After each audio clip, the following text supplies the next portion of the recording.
Saludamos a Rebeca Pérez, es CEO y fundadora de Inviertis. Rebeca, muy buenas, muchas gracias por acompañarnos. Un placer, gracias a ti.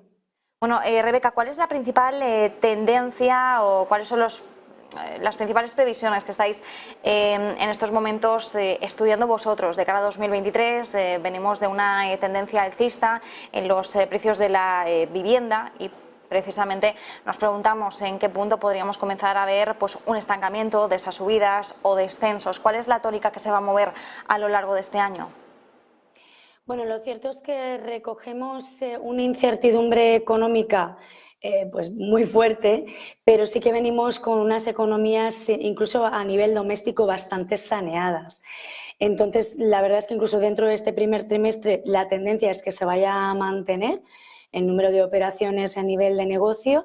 Puede que veamos cierto enfriamiento ya hacia mitad del trimestre tirando hacia el final, pero creemos que las verdaderas consecuencias, según se vaya comportando todo el entorno macroeconómico, se darán en el 2024.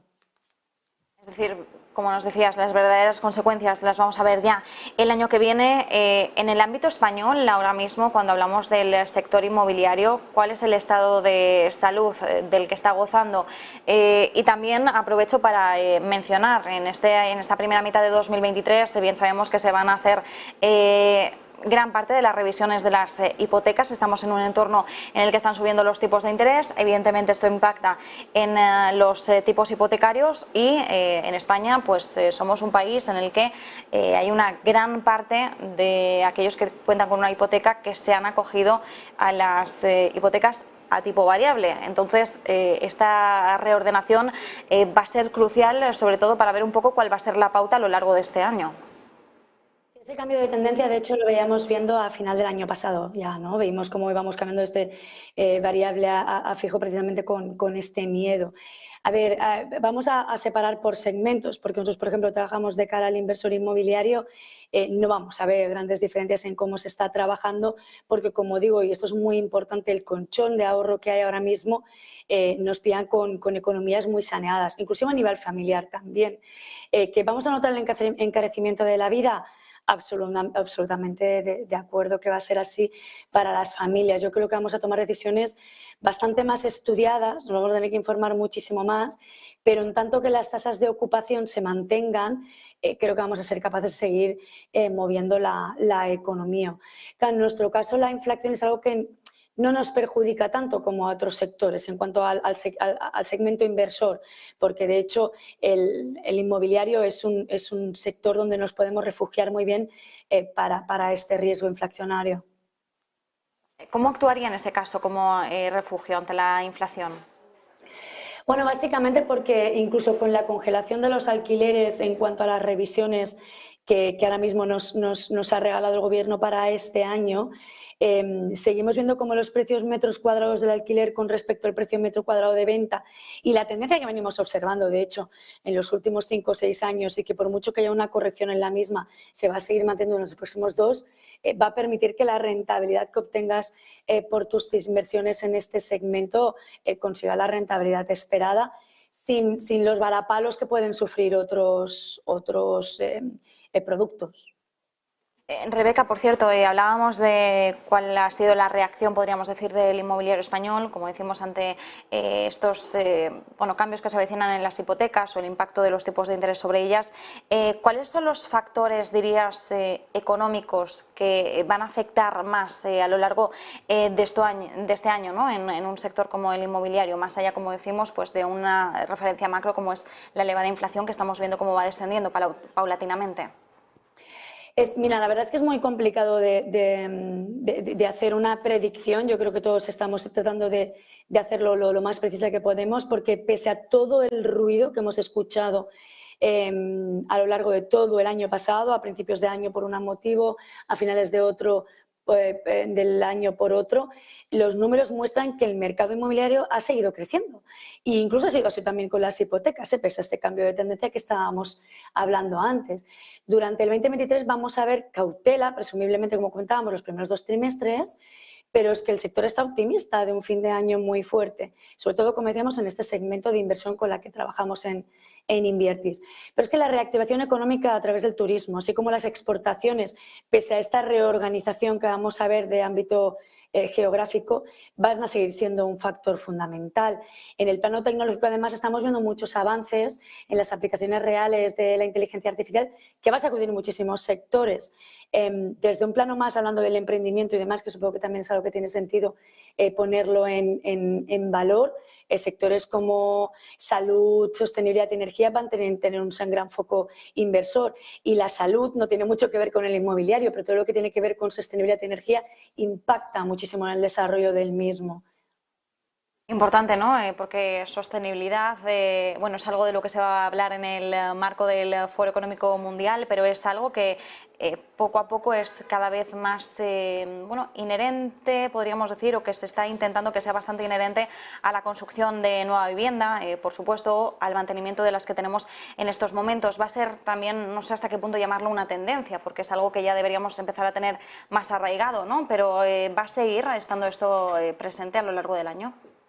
Creo que lo que vamos a conseguir es consolidarlo en una realidad. O sea, creo que hemos estado preparándonos incluso desde un plano más psicológico, si quieres, incluso a la que se les venía encima al sector, porque es un sector además muy tradicional, donde el cambio pues, es complicado de gestar, pero es también verdad que los fondos Next Generation, que como sabéis han venido a ayudar a esto, están haciendo ya mella, ¿no? Ya se están recibiendo, ya se están implementando y como tú bien dices, no solo para la obra nueva, sino también para la rehabilitación de la existente. Esto también va a provocar además mucha creación de puestos de trabajo que van a ayudar a poner esta economía a trabajar. Entonces sí, va a ser muy importante el impacto que va a tener dentro del sector a lo largo de los próximos meses.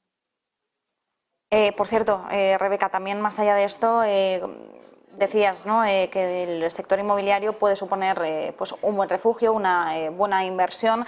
Sí que es cierto que no es una inversión que esté al alcance de todos los bolsillos, pero tradicionalmente en España hemos sido muy de apostar por el ladrillo para preservar capital. Si hiciéramos ahora mismo una radiografía de quién es el principal inversor en vivienda en España, ¿cuáles son bueno, las características, ¿no? que cumpliría?